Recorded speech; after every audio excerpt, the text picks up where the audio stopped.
when his day is like our day, he will be in our dimension of time.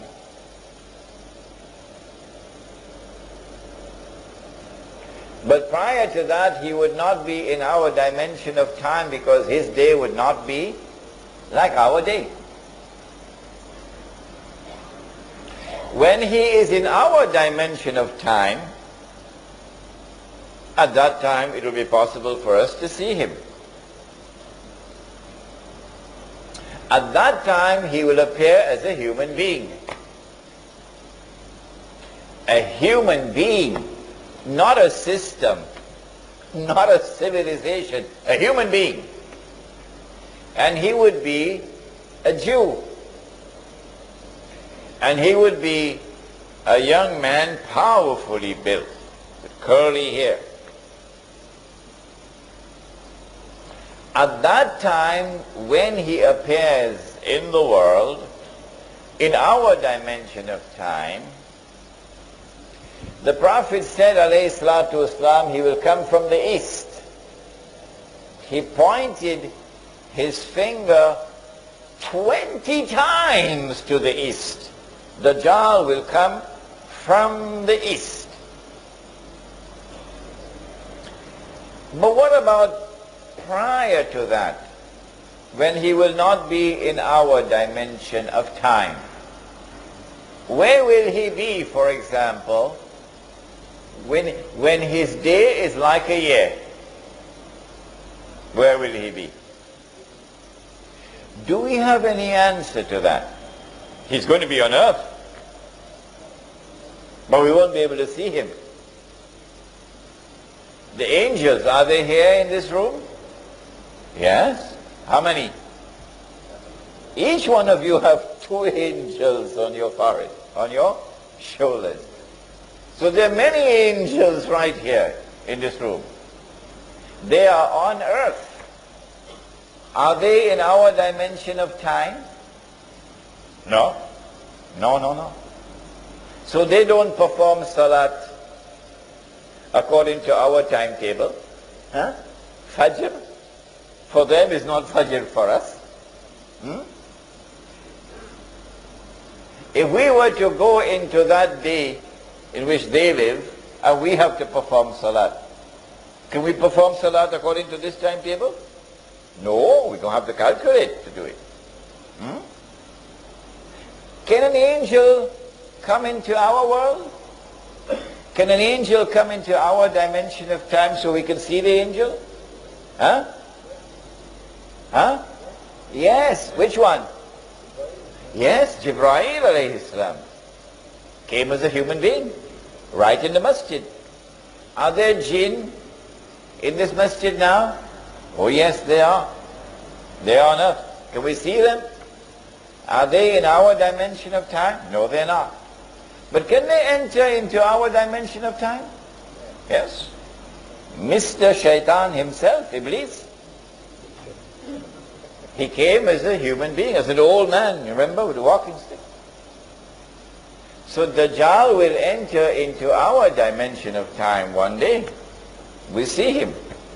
But prior to that, in a day which is like a year, where will he be? It is from that location that he will commence his attack. He will begin his effort. Number 1, to liberate the Holy Land. Number 2, to bring the Jews back to the Holy Land. Number 3, to restore the state of Israel. Number 4, you know what's number 4. From that location he will begin the effort. Where will it be? Fortunately for us, we have the answer. And it is also in Sahih Muslim. It is known as the hadith of Tamim ad-Dari. Listen to it carefully now. Tamim ad-Dari was a Christian who took the Shahada, became a Muslim in Medina. He came to the Prophet ﷺ and narrated an experience which he had. The Prophet ﷺ, after the salat in the masjid, asked the people, sit down, sit down. I have something to tell you. Tamim ad-Dari has come to me and told me something about Dajjal, which confirms what I have been saying to you. So we know that what is contained in this story is true. What did Tamim ad-Dari experience? He said that he and some 40 of his companions went on board a ship. So you need water, eh? So they have to go in some place where you can travel with a ship, a sea or an ocean. And when they went on board the ship, a storm came, and the storm blew the ship for 40 days for a whole month, sorry, not 40 days. The storm blew the ship for a whole month before they reached land. Now, if you are on the western side of Arabia, which is Hijaz, and you get on board a ship, there are only two seas on which you can travel. One is the Mediterranean Sea, and the other is the Red Sea. Only these two. But it seems very much unlikely, in fact impossible, for a ship to be on the Red Sea and for a storm to be blowing and that ship did not touch land for a whole month, because the Red Sea is very narrow. And so I have chosen to eliminate the Red Sea, and I have chosen to remain with only the Mediterranean Sea. After they reached land, then they got off the ship onto a boat and they went, and it was an island. And on the island they saw a strange beast.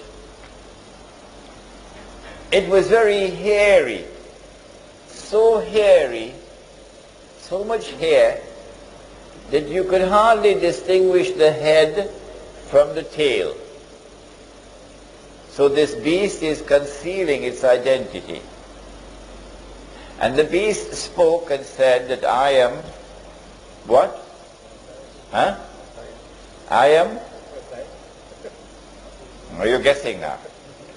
I am Jassas.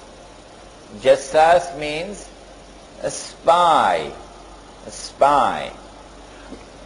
So this is number one, an island about 1 month's journey from the western side of Arabia. Number two, this is an island which conceals its true identity.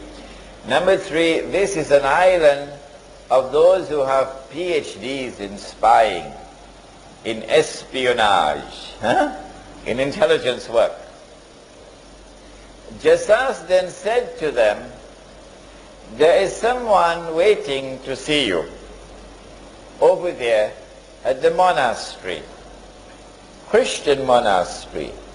So this is a Christian island. When they went to the monastery, they found this young man, powerfully built,